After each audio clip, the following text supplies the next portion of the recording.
എറണാകുളം ജില്ലയിലെ തൃപ്പൂണിത്തുറ മണ്ഡലമാണ് ഈ വീഡിയോ അനലൈസ് ചെയ്യുന്നത്. തൃപ്പൂണിത്തുറയിൽ കൊച്ചി കോർപ്പറേഷനിലെ കുറച്ച് വാർഡുകളും മരട് മുനിസിപ്പാലിറ്റി, തൃപ്പൂണിത്തുറ മുനിസിപ്പാലിറ്റി, കുമ്പളം പഞ്ചായത്ത്, ഉദയംപേരൂർ പഞ്ചായത്ത്, അങ്ങനെ 5 ലോക്കൽ ബോഡി ഉള്ളതാണ്. അപ്പം അതിൻ്റെ വോട്ടടിസ്ഥാനം നോക്കിക്കഴിഞ്ഞാൽ ഈ ലോക്കൽ ബോഡി ഇലക്ഷനിലുള്ള വോട്ട് 51,000 വോട്ട്, 37% UDF പിടിച്ചിട്ടുണ്ട്. UDF ആണ് എല്ലാ എറണാകുളം ജില്ലയിലെ കോൺസ്റ്റിറ്റ്യൂഷൻ പോലെ ഇതിവിടെ മുന്നിൽ. LDF 36,000 വോട്ട് പിടിച്ചിട്ടുണ്ട്. NDA 31,000 വോട്ട് പിടിച്ചു, 22% പിടിച്ചിട്ടുണ്ട്. അത് നല്ലൊരു പെർസെൻറ്റേജ് ആണ് കേട്ടോ. 18,000 വോട്ട് അതേഴ്സ് ഉണ്ട്. UDF എന്ന് വെച്ചാൽ 61 മണ്ഡലങ്ങളിൽ മെമ്പർമാരുണ്ട് വാർഡുകളിൽ. LDF 39, NDA 23, others 11.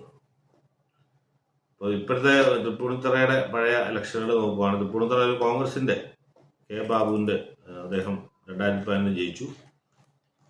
എന്നാൽ CPM അത് തിരിച്ചെടുക്കുകയാണ്. കെ ബാബുവിൻ്റെ തന്നെ M സ്വരാജ് 2014 തിരിച്ചെടുത്തു. അത് 2021 കെ ബാബു M സ്വരാജിനെ പരാജയപ്പെടുത്തി വീണ്ടും ആ മണ്ഡലം തിരിച്ചെടുക്കുകയാണ് ചെയ്യുന്നത്. അതിനകത്ത് BJP ഇവിടെ മത്സരിച്ചു. ഡോക്ടർ KS രാധാകൃഷ്ണൻ 23,000 വോട്ട് നേടിയിരുന്നു. പക്ഷേ 2020 മത്സരിച്ചില്ല. 2020 കാര്യമായ ഒരു ആധിപത്യം ഇല്ലാത്ത ഒരു കോൺഗ്രസ് എറണാകുളത്തെ മണ്ഡലമാണെന്ന് തോന്നുന്നു. അപ്പോൾ 2026 നോക്കുവാണെങ്കിൽ ഇപ്പോൾ കെ ബാബുമാർ ദീപക് ജോയിയാണ് മത്സരിക്കുന്നത് കോൺഗ്രസ് വേണ്ടി. CPMന്റെ KN ഉണ്ണികൃഷ്ണൻ 2020 ആ സീറ്റ് കൊടുത്തിരിക്കുന്നത്. അഞ്ജലി നായർക്കാണ് തൃപ്പൂണിത്തുറ സീറ്റ് കൊടുത്തിരിക്കുന്നത്. ഓക്കെ, അതൊരു നല്ലൊരു നീക്കമാണ്. എന്തായാലും ഇപ്പോഴത്തെ കണക്ഷനിൽ നോക്കുവാണെങ്കിൽ UDF ഒരു കമ്മ്യൂണിസ്റ്റ് ആയിട്ട് ഭരണവിരുദ്ധ വികാരമുണ്ട്. പഞ്ചായത്ത് ഇലക്ഷനിൽ 51,000 വോട്ട് UDF ഫ്രണ്ട് നേടി നിൽക്കുകയാണ്. LDF 36,000 വോട്ടുണ്ട്. NDAക്ക് 30,000 വോട്ടുണ്ട്. NDAക്ക് 30,000 വോട്ടുള്ളപ്പം actually candidate wise Anjali Nair ഒരു നല്ല കാൻഡിഡേറ്റ് ആയിട്ടാണ് എനിക്ക് തോന്നുന്നത്. വർക്കും നല്ലപോലെ പോകുന്നുണ്ട്. സോഷ്യൽ മീഡിയയിലും എല്ലാം ചെക്ക് ചെയ്തിടത്തോളം നല്ലപോലെ വർക്ക് കയറുന്നുണ്ട്.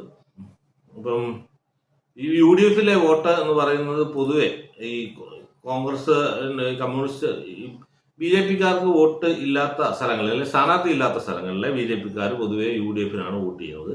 അത് തിരിച്ചിങ്ങ് മണ്ഡലം ഇലക്ഷനിൽ വരാൻ സാധ്യത വളരെയധികം കൂടുതലുണ്ട്.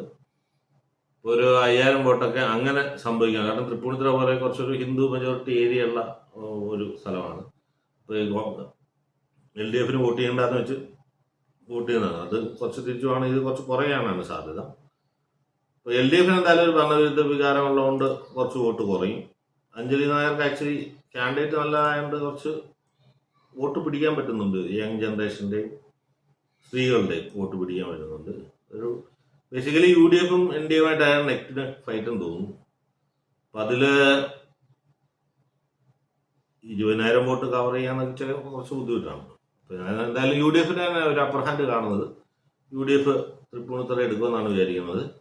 2ാം സ്ഥാനം അഞ്ജലി നായർ എടുക്കുമെന്നാണ് എനിക്ക് തോന്നുന്നത്. NDA എടുക്കുമെന്നാണ് തോന്നുന്നത്.